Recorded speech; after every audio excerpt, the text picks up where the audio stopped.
Right now, as you're watching this, trains loaded with Canadian grain are rolling south through the United States, crossing state after state, passing through cities where American farmers are struggling to make ends meet. And those trains are not stopping. They are not unloading at American ports. They are not feeding American export contracts. They are heading straight to Mexico, completely bypassing the American grain export system. And the United States of America, the country that once dominated global grain trade, is watching its leverage evaporate in real time. And folks, I wish I could tell you this is some kind of exaggeration. I wish I could tell you this is speculation or fear-mongering, but this is cold, hard, documented reality. This is happening right now in 2026. And if you care about American farming, American trade power, and the future of rural America, you need to understand exactly what is going on because the consequences are enormous and they are accelerating faster than anyone in Washington seems willing to admit.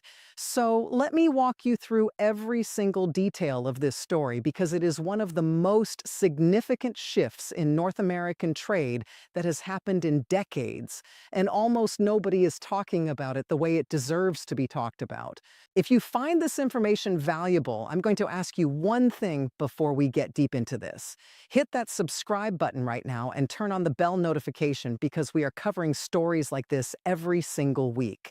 Stories that the mainstream media glosses over or ignores entirely, and you deserve to know what's really happening to American economic power. So subscribe now, and let's get into it. Here's what happened.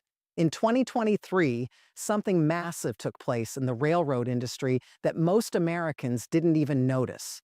Canadian Pacific Railway completed its merger with Kansas City Southern, creating a brand new entity called Canadian Pacific Kansas City, or CPKC. This was a $27 billion deal, and what it created was historic. It became the first and only single-line railroad network that connects Canada, the United States, and Mexico across roughly 20,000 route miles. Think about that for a second. One railroad, one continuous line, stretching from Vancouver and Montreal in Canada, through the American heartland, all the way down to Lázaro Cárdenas on Mexico's Pacific coast. When this merger was first proposed, the pitch was simple and exciting: tighter North American integration, more efficient trade, more jobs, more growth. Everyone wins. But then the trade war happened. When the Trump administration began imposing tariffs in early 2025, initially 25% on most Canadian and Mexican imports under the International Emergency Economic Powers Act, something shifted in the calculations of Canadian grain exporters and the railroads that serve them. Suddenly, the United States was not just a trade partner, it was a source of unpredictability. And in the world of grain trading, unpredictability is a death sentence because buyers need to know that their supply chains are stable, that prices are reliable, and that shipments will arrive without political interference. So what did Canada do? Canada adapted. CPKC's CEO, Keith Creel, began pitching his railroad as something entirely new, not just a trade facilitator, but a land bridge, a way for Canadian and Mexican businesses to trade directly with each other while their goods physically pass through American territory, without ever clearing American customs, without ever touching an American port, without ever entering the American commercial system. This is completely legal under existing bonded freight regulations. Goods can transit through the United States under bond, meaning they are sealed, tracked, and delivered to their destination country without being subject to U.S. tariffs, duties, or customs processing. And because CPKC operates the only single-line network connecting all three countries, it can move these bonded shipments faster and cheaper than any competitor because there are no interchange delays, no switching between different railroad companies, no handoffs that slow things down and add cost. In late March 2025, a train loaded with Canadian oats left a mill north of Regina, Saskatchewan, headed south into the United States. But instead of delivering those oats to American buyers, as nearly every Canadian oat shipment had done for decades since the U.S. imports roughly $500 million worth of Canadian oats every year, that train kept going. It rolled through the American heartland and crossed into Mexico, delivering those oats directly to Mexican buyers. It was the first single-line oat shipment from Canada to Mexico in history, and it was a signal, a loud, unmistakable signal, that the old patterns of North American grain trade were being rewritten, and it didn't stop with oats.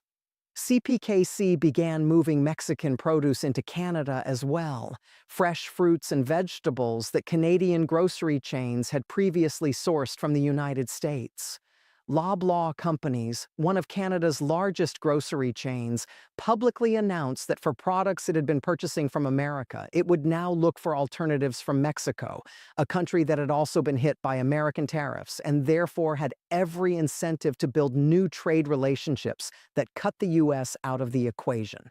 Now, here is where this story gets really serious for American farmers and American economic power.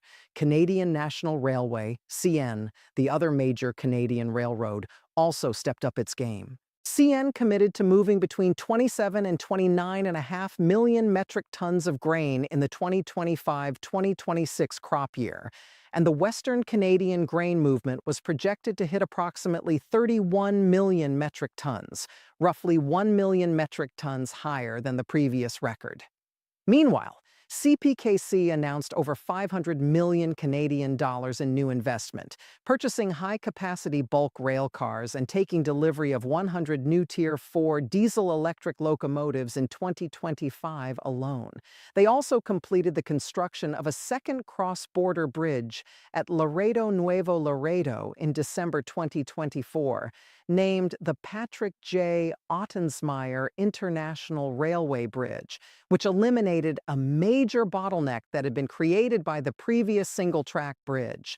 This is not theoretical infrastructure. This is steel in the ground, locomotives on the tracks, and grain moving through corridors that literally did not exist 2 years ago. And in November 2025, Canada implemented an electronic phytosanitary certification system for grain exports to Mexico, streamlining the entire process and reducing fraud risks. This might sound like a boring bureaucratic detail, but it is exactly the kind of institutional infrastructure that locks in trade relationships for the long term, because it makes doing business easier, faster, and more reliable, which is everything that international grain buyers want. The result of all of this is that Canadian grain is becoming more price competitive in markets where American grain used to dominate. As Canada secures more efficient transportation routes, its grain arrives at destination markets cheaper and faster, which forces American exporters to accept thinner margins or lose market share entirely. And this is not just about Canada versus the United States in a vacuum. This is happening against a backdrop of a historic collapse in America's agricultural trade position. Let me give you the numbers because they are staggering.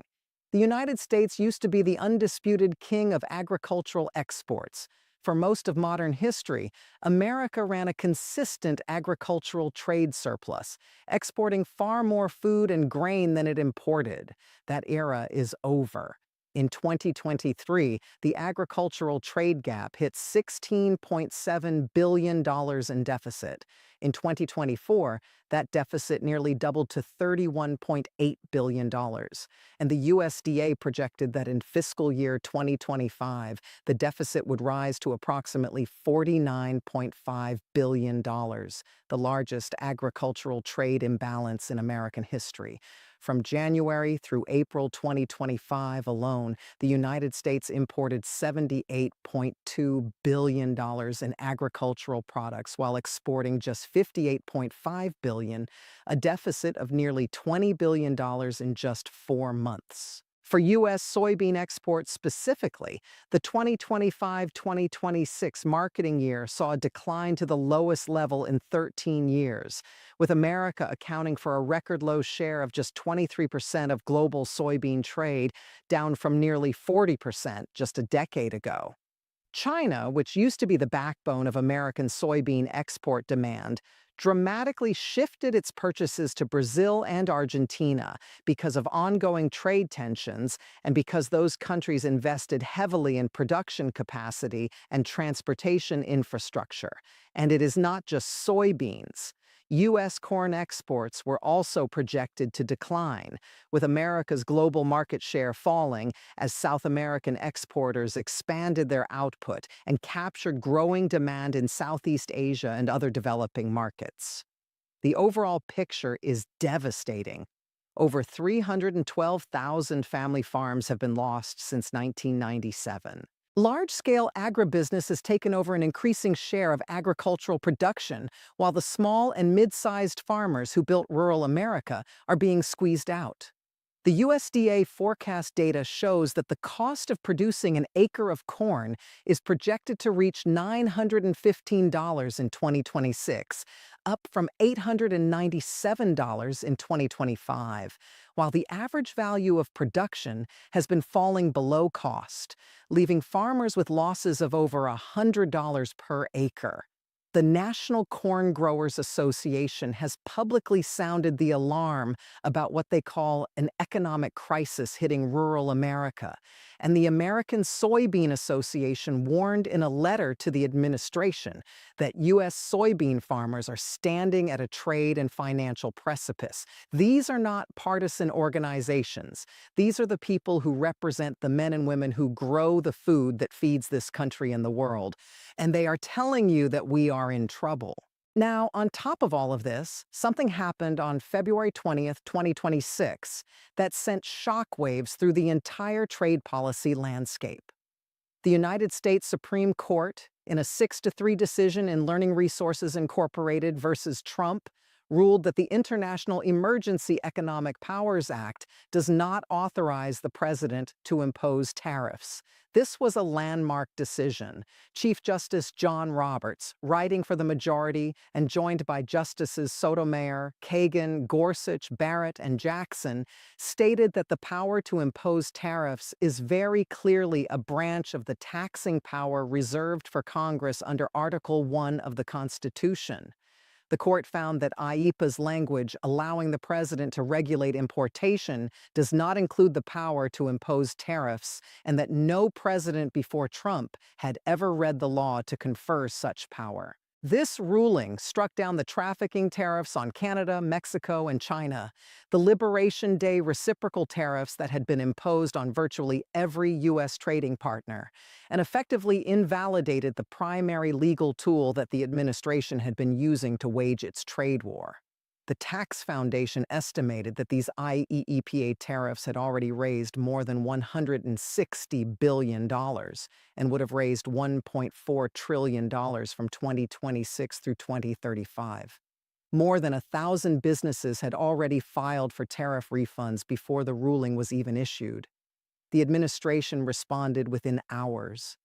President Trump signed a proclamation imposing new tariffs under Section 122 of the Trade Act of 1974, initially at 10% and then increased to 15% the very next day, which is the maximum rate allowed under that statute.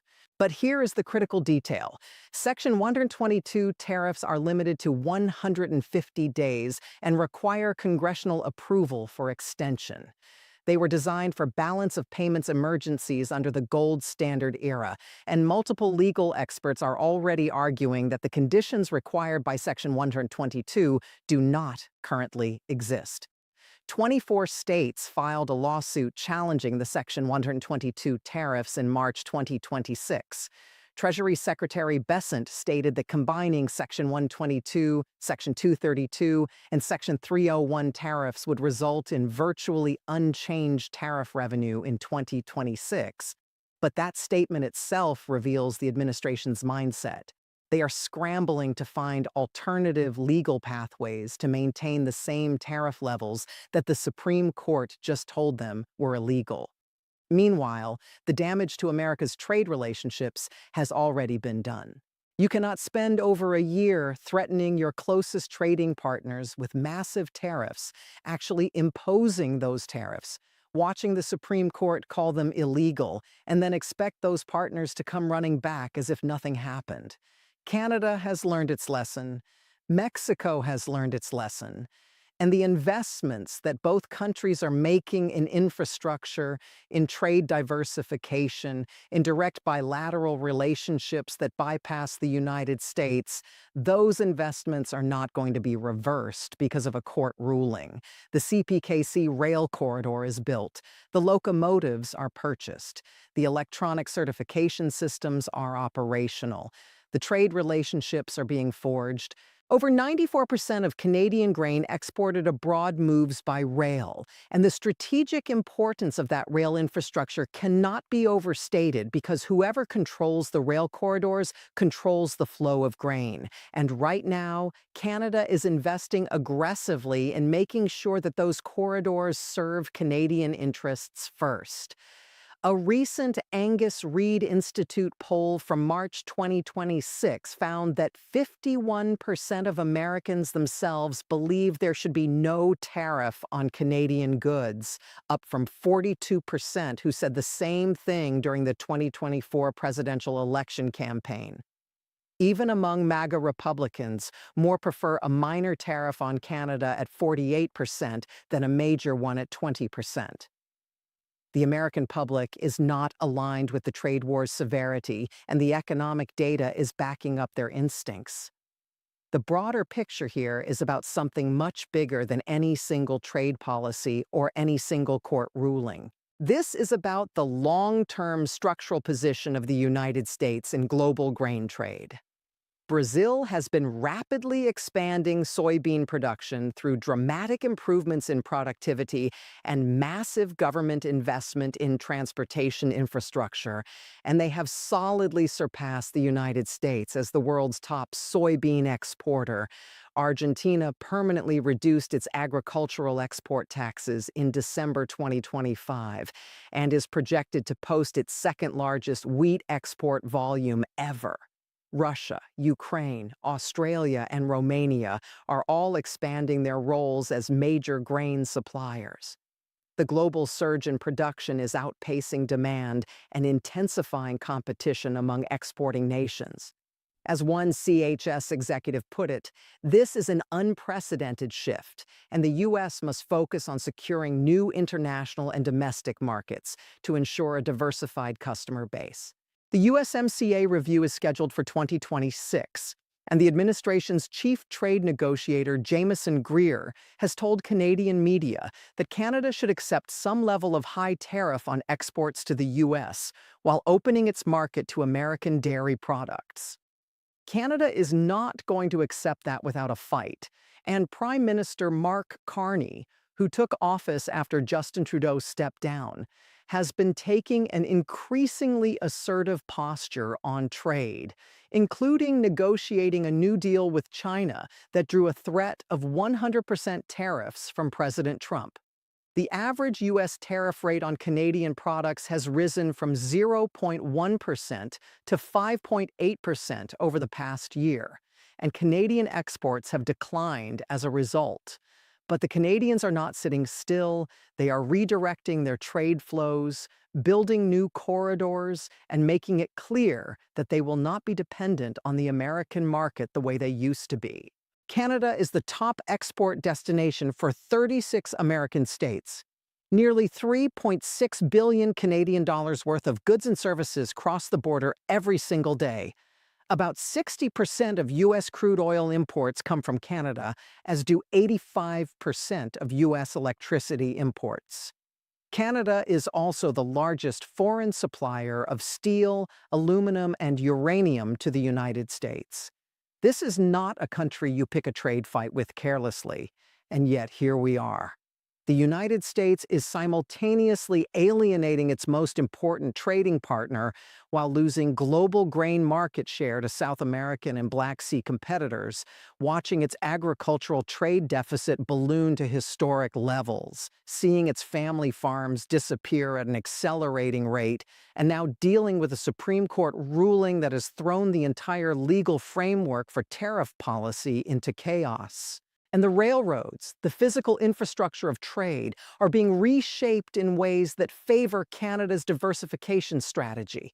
Every new locomotive CPKC puts on the tracks, every ton of grain that travels from Saskatchewan to Mexico without touching an American export terminal, every electronic certification that makes Canada-Mexico trade faster and smoother is another brick in a wall that separates the United States from the trade leverage it once took for granted. This is what happens when trade policy is driven by threats and unpredictability rather than by strategic partnership and mutual benefit. Markets do not wait for politicians to figure things out. Farmers do not wait. Railroads do not wait. Buyers in Mexico and Asia and Africa do not wait. They find alternatives, they build new infrastructure, they sign new contracts, and once those new patterns are established, they are extraordinarily difficult to reverse. The question every American should be asking right now is not whether the tariffs were right or wrong in principle. Reasonable people can disagree on trade policy. The question is whether the execution of this trade war has actually achieved its stated goals of strengthening American manufacturing, reducing trade deficits, and protecting American workers. The agricultural trade deficit is at a record high. Family farms are disappearing. Grain export market share is declining. Our closest trading partner is actively building infrastructure to bypass us. And the Supreme Court has ruled that the primary legal tool used to wage this trade war was illegal from the start. Those are facts. They are not opinions. They are not partisan talking points. They are documented, verifiable, real-world outcomes that are affecting real American families right now. The men and women who wake up before dawn to farm the land that feeds this nation deserve better than this. The rural communities that built the backbone of this country deserve trade policies that are strategic, consistent, and designed to actually help them compete in a rapidly changing global market, not policies that create chaos, alienate allies, and hand market share to competitors on a silver platter. I want to hear from you in the comments. What do you think should be done about America's declining grain export position? Do you think the trade war strategy is working? What would you tell the farmers in your community who are looking at another year of losses? Drop your thoughts below because this conversation matters and your voice matters. If you made it this far in this video, you are exactly the kind of person who cares about the real issues affecting this country, and I appreciate you for that. Make sure you hit subscribe if you haven't already, share this video with someone who needs to see it, and I will see you in the next one.